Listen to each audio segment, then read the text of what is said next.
आपको जानकर हैरानी होगी कि ज्यादातर प्लेन के दरवाजों में कोई लॉक नहीं होता, ना कोई चाबी, ना पासवर्ड और ना ही कोई सिक्योरिटी सेंसर। बस एक हैंडल होता है और अगर कोई चाहे तो उसे खींच भी सकता है। तो सवाल उठता है, अगर कोई दरवाजा खोलने की कोशिश करे तो क्या होगा। 2023 में एक आदमी ने प्लेन का इमरजेंसी दरवाजा खोल भी दिया था, लेकिन इसके बावजूद हर साल 40 मिलियन फ्लाइट्स होती हैं और इनमें से उड़ान के दौरान कोई दरवाजा नहीं खुलता। क्यों? कई लोग कहेंगे भाई कॉमन सेंस है, कोई बेवकूफ ही होगा जो ऐसा करेगा, पर असल जवाब साइंस में छुपा हुआ है। सबसे पहले बात करते हैं ऊंचाई की। ज्यादातर एयरलाइंस 30,000 से लेके 40,000 फीट की ऊंचाई पर उड़ती हैं, यानी लगभग 10 से लेके 15 किलोमीटर। अब यह भी पूछना लाजमी है कि इतनी ऊंचाई पर उड़ना क्यों जरूरी है? सिर्फ टर्बुलेंस से बचने के लिए? असल में प्लेन जितना ऊंचा उड़ता है, हवा उतनी पतली होती जाती है। 33,000 फीट पर हवा की डेंसिटी समुद्र तल की तुलना में सिर्फ 1/3 होती है। मतलब प्लेन को हवा के कम मॉलिक्यूल से टकराना पड़ता है, इससे ड्रैग कम होता है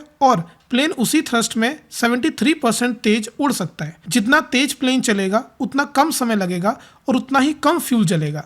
यानी सीधी बात, जितनी ऊंचाई उतनी सेविंग्स। सिर्फ इतना ही नहीं, जेट इंजन भी ऊंचाई पर ज्यादा एफिशिएंट होते हैं, क्योंकि वहां तापमान होता है -50 डिग्री सेल्सियस और ठंडी हवा में कंबशन ज्यादा अच्छा होता है, यानी कम ईंधन में ज्यादा दूरी। पर अब सवाल ये है कि इतनी ऊंचाई पर इंसान सांस कैसे लेते हैं? अगर आपको सीधे माउंट एवरेस्ट की चोटी पर पहुंचा दिया जाए तो आप सिर्फ 3 मिनट तक ही होश में रह पाएंगे। क्यों? क्योंकि जैसे जैसे ऊंचाई बढ़ती है, हवा की डेंसिटी और प्रेशर दोनों गिरते हैं। 10 किलोमीटर की ऊंचाई पर एयर प्रेशर होता है सिर्फ 25%। ऑक्सीजन का पार्शियल प्रेशर इतना कम हो जाता है कि लंग्स से खून में ऑक्सीजन नहीं जा पाती। इसीलिए प्लेन का कैबिन प्रेशराइज्ड होता है और यह प्रेशराइज्ड हवा आती है सीधे जेट इंजन के कंप्रेशन स्टेज से। लेकिन प्लेन को पूरी तरह सी लेवल प्रेशर पर प्रेशराइज नहीं किया जाता, क्योंकि हर उड़ान में प्लेन की बॉडी फैलती और सिकुड़ती है। अगर बहुत ज्यादा प्रेशराइज किया गया तो लंबे समय में उसमें दरारें पड़ सकती हैं। 1988 में अलोहा एयरलाइंस की फ्लाइट में यही हुआ था। 90,000 फ्लाइट साइकिल्स के बाद एक क्रैक इतना बढ़ गया कि उड़ान के दौरान पूरी छत ही उड़ गई। किसी तरह प्लेन लैंड हुआ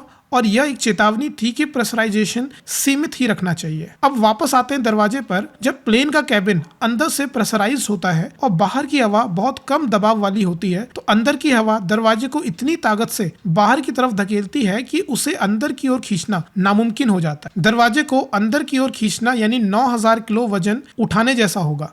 कोई इंसान इतनी ताकत नहीं लगा सकता। इसीलिए प्लेन के दरवाजे लॉक नहीं होते, उन्हें जरूरत ही नहीं। वे खुद प्रेशर के कारण सील हो जाते हैं।